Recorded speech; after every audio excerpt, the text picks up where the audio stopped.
Hi everyone, let's continue with our cows and landscape painting by indicating the presence of a field in the middle ground here. And to do that I've added some cadmium yellow to the mix I used before for the tree line. So let's introduce the field, and as the paint runs out of my brush, once again some of that first layer of paint will show through, providing some added texture.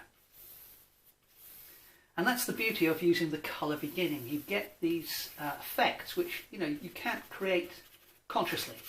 You have to allow the paint to do its random thing and then use it to your advantage. So we've got some indication of a distant field there, and next we need to introduce some more trees in this region. So using the same mix of paint I used for the field, I've now added some cadmium yellow, some Silurian blue and just a touch of magenta, but I haven't mixed them too thoroughly.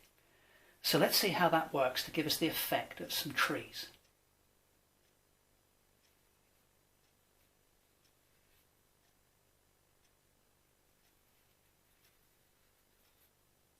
And you can see I'm now applying the paint by rolling the brush across the painting to give a rounded sense of treetops.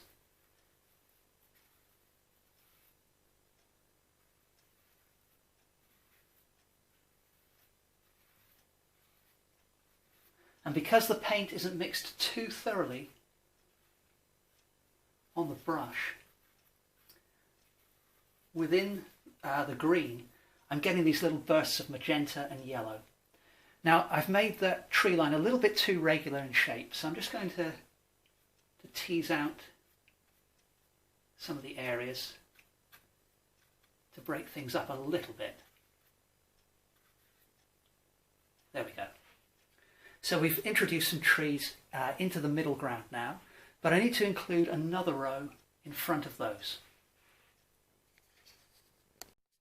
So let me show you how I've loaded my brush. I've mixed some more cadmium yellow into the green we just used, and then having loaded the brush I've put a little dash of pure cadmium yellow on that edge, a little dash of titanium white on that edge, and then in the middle a little dash of pure magenta.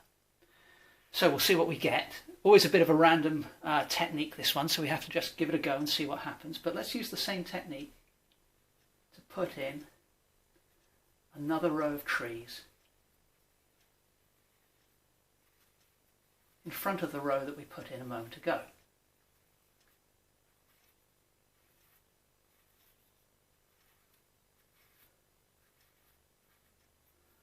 And that seems to be working quite well.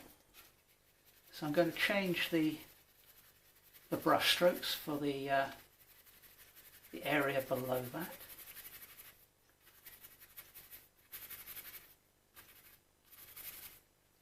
And while we're here, we'll fill in the area down to the cow's back, just loosely.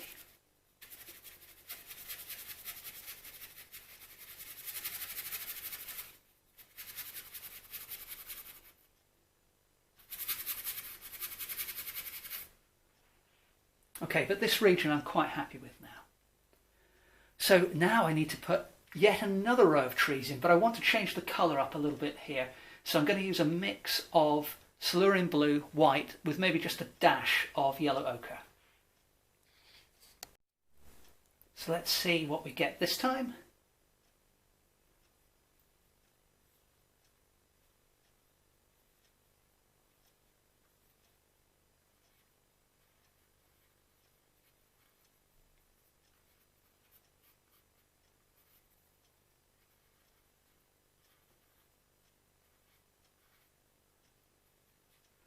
So I've just made that a somewhat broken tree line because I'm going to go over that now with a more typical green.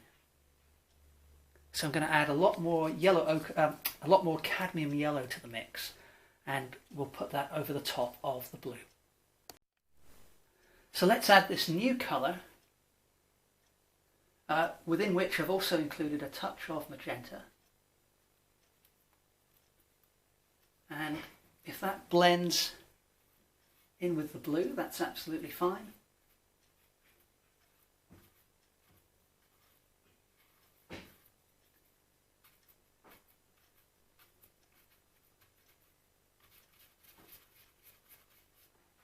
And then, as that colour runs out, let's just introduce some slightly different texture with a dry brush technique here and there.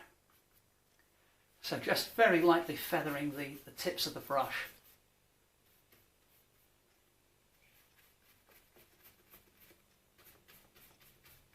across the paper, and so we can indicate the presence of a tree here perhaps. And I think for this episode we'll leave it there. So we've pretty much established the distant scenery now. So in the next video what I will do is start to work on the cows, but before I do that I will perhaps introduce the presence of that tree, which has since become obliterated, but the cows were sheltering around that tree. So I just want to kind of bring it in here on the right, because that will help to push back the distant scenery. Okay, I hope you enjoyed this one. Thanks very much for watching. Please remember to subscribe to the channel, and any questions at all, leave them in the comments below the video. Thanks again.